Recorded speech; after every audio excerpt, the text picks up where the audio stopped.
Hello, friends. I got a little surprise for you.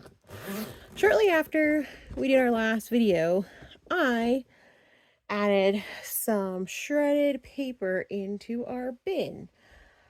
I thought about it some more and really just got to the point where I was like, we need to just start adding it because believe it or not, we are going to be coming up on our first frost here soon.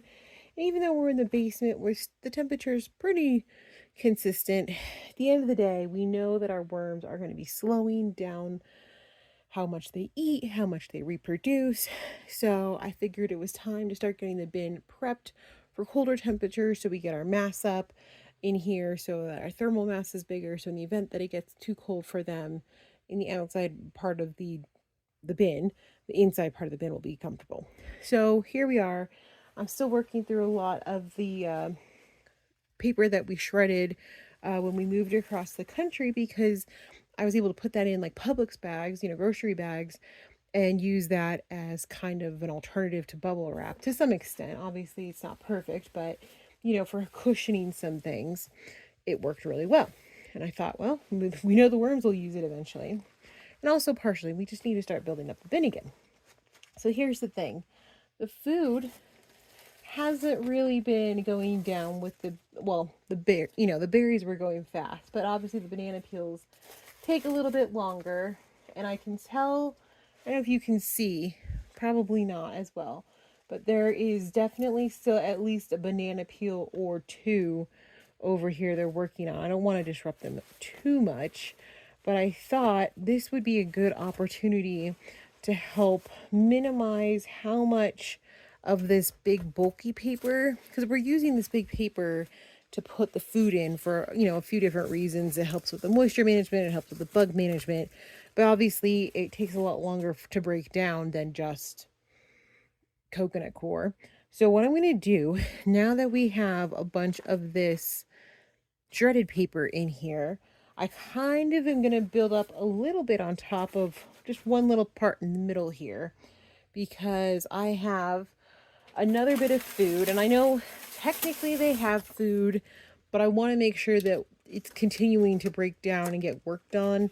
So we're going to add this little frozen bucket here, and we've got some cherries that went bad. We've got a few banana peels, so hopefully the cherries will kind of have that similar berry effect that they just love and they go for that sugar really quickly. We can hope. Oh, there it goes. Okay. Now, obviously, we're not wrapping that in the traditional way we would wrap it with lots of paper. But what I am going to do is take some of our previously wrapped food paper here. We're just going to layer that on top. And hopefully that will help slow down any bugs that want to get to it. And then we have the option now to take this paper and just we're sort of burying it. We're sort of just layering it up. And hopefully, that won't let any bugs in. But I know you guys can't tell, but this paper is a little bit damp. I did add a little bit of water when we were in here adding this in just because I knew that was a ton of dry material. So I'm feeling pretty good about that. I think what's going to be next for us, look, we got some worms already in here. Little worms, yeah, here we go. So I think what's going to be next for us, because we're pretty much, I don't know if you could tell, but that's about it. That's as far as it goes down. And then now we're back to the coconut coir, other stuff mixed in. I think we'll probably leave this for another week or two as is, let this paper kind of get the microbes up. And my thought was we're going to layer some toilet paper rolls I've been saving, some paper towel rolls, because I know that the worms like the avocado pits because they get to, or the shells, because they get to kind of treat them like a little hideout. But I thought, what if we just add kind of pretty much this, a layer of toilet paper rolls, paper towel rolls, whatever.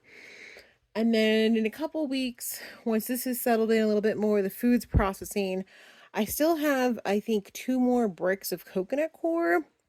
I'm kind of thinking of dehydrating one, getting it in here on top, giving it a little mix, but that way we're kind of layering, you know, between the paper and the coconut core. So their bedding is really dynamic. And over time, as we feed and move stuff around, it'll naturally, I think, get mixed together. But I don't want to do any crazy mixing or anything now with winter coming up. I kind of want them to have their established habitat. And then in the spring, we'll go ahead and start mixing up a little bit more. But I think it's going to be a while before they break down all of this. So yeah, I don't know. We'll see. But a couple weeks, we'll take an eye look at this and go, okay, yeah, we can add some coconut coir, or maybe we can't. I don't know. But we'll definitely feed them regardless, just to keep that ball rolling. And hopefully this center mound here where we just fed will be a thing of the past. But yeah, I think that concludes today's check-in for our worms. They got a little bit of food. They're getting a little bit more toys to hopefully play with over time. So I hope you're doing well, your worms, your garden, and everything is going well. Thanks so much for hanging out with us today and checking on our worms and our urban worm bag version 2. Hope you're doing well. Bye, friends.